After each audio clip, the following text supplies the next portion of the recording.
దాదాపు 77 క్రితం ముంగమూరి దేవదాసు అయ్యగారు సిలువ విలువ ధ్యాన కలువ అనే పుస్తకంలో లెంట్ కాలం గురించి చాలా శక్తివంతమైన సందేశమిచ్చారు. సరే, ఈ 40 రోజుల ధ్యానం వెనుకున్న అసలు అర్థమేంటి, దాని ప్రత్యేకత ఏంటి?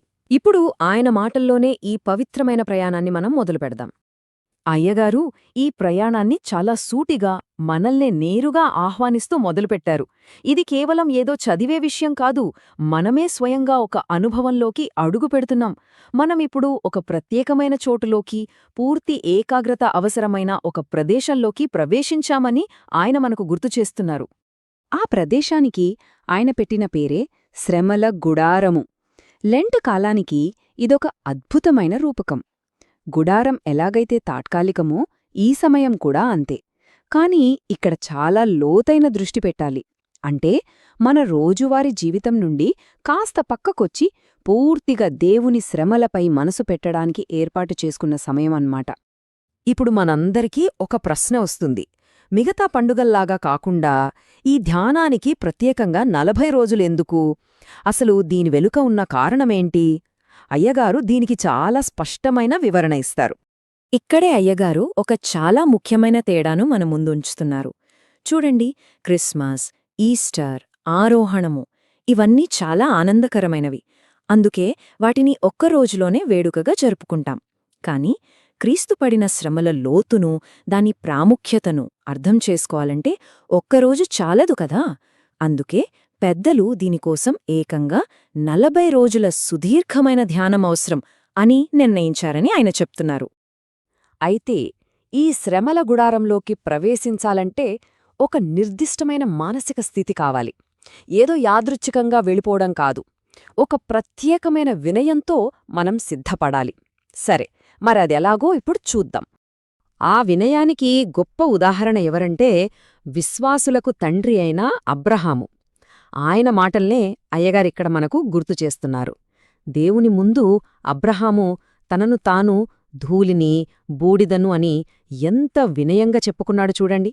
మన ప్రయాణానికి కూడా ఇదే ప్రారంభస్థానమన్నమాట. ఈ లెంటు ధ్యానాన్ని నిజంగా మొదలుపెట్టాలంటే ఈ 3 విషయాలను మనస్ఫూర్తిగా ఒప్పుకోవాలని అయ్యగారు చాలా స్పష్టంగా చెప్తున్నారు. మొదటిది, నేను పాపిని. రెండవది, నీ శ్రమల ద్వారా వచ్చే భాగ్యానికి నేను ఏమాత్రం యోగ్యుడను కాను. ఇక మూడవది, నీవు ఇచ్చే దీవెనలన్నిటినీ అందుకునే శక్తి నాకు లేదు, నేను అశక్తుడను. ఈ 3 ఒప్పుకున్న తర్వాతే అసలైన ధ్యాన ప్రయాణం మొదలవుతుంది. మనల్ని మనం ఇలా వినయంతో సిద్ధం చేసుకున్నాక అయ్యగారు ధ్యానం ఎలా చెయ్యాలో ఒక రూపాన్ని ఇస్తున్నారు. ఇది క్రీస్తు శ్రమల గురించి 4 వేర్వేరు చారిత్రక, లేఖన దశల ద్వారా మనం చేసే ఒక ప్రయాణం. ఇక్కడ మనం ధ్యానం యొక్క మొత్తం రూపురేఖలు చూడొచ్చు. ఇది ఎంత అద్భుతంగా ఉందంటే పాత నిబంధన ప్రవచనాలతో మొదలవుతుంది. ఆ తర్వాత సువార్తలలో జరిగిన అసలు సంఘటనల దగ్గరికి వెళ్తుంది. అక్కడ్నుంచి అపోస్తలులు వాటిని ఎలా గుర్తుచేసుకున్నారో చూస్తాం.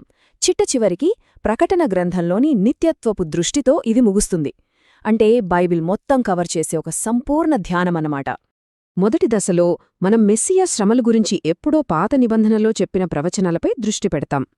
ఆదికాండంలో మొదటి వాగ్దానం దగ్గర్నుంచి కీర్తనలో 22లో సిలువ వేయడాన్ని కళ్లకు కట్టినట్టు వర్ణించడం వరకు, యెషయా 53లో శ్రమనొందిన సేవకుని వరకు ఈ ప్రవచనాలన్నీ రాబోయే శ్రమలకు పునాది వేశాయి.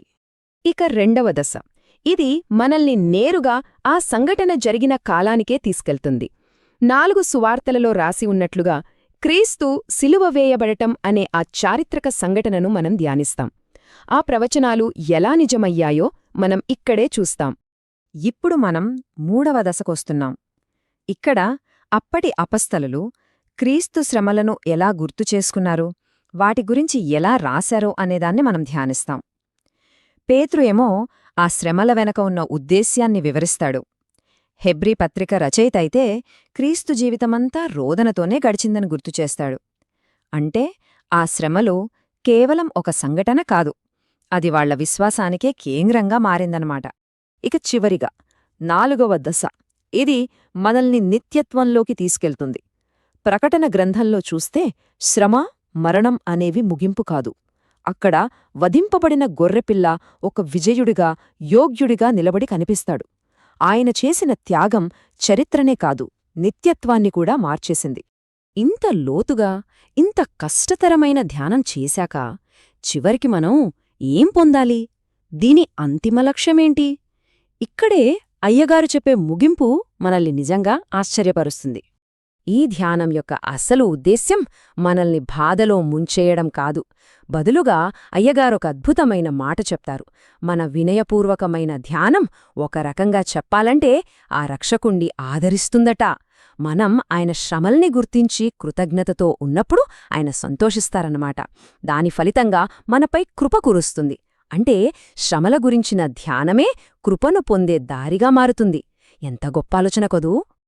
ముగింపుగా అయ్యగారు ఉదహరించిన ఈ పాఠలోని హృదయాన్ని కదిలించే ప్రశ్నతో ఈ విశ్లేషణను ముగిద్దాం. ఎందుచేత ఈ పాపిపై ఇంత ప్రేమయుండగలదో? ఈ పాపిపై ఎంత ప్రేమ ఎందుకు? బహుశా ఈ ప్రశ్నకు మన తెలివితో సమాధానం దొరకదేమో. కాని ఈ 40 రోజుల ధ్యానం ఆ దైవిక ప్రేమ యొక్క రహస్యాన్ని కృతజ్ఞతతో స్వీకరించేలా మనల్ని నడిపిస్తుంది.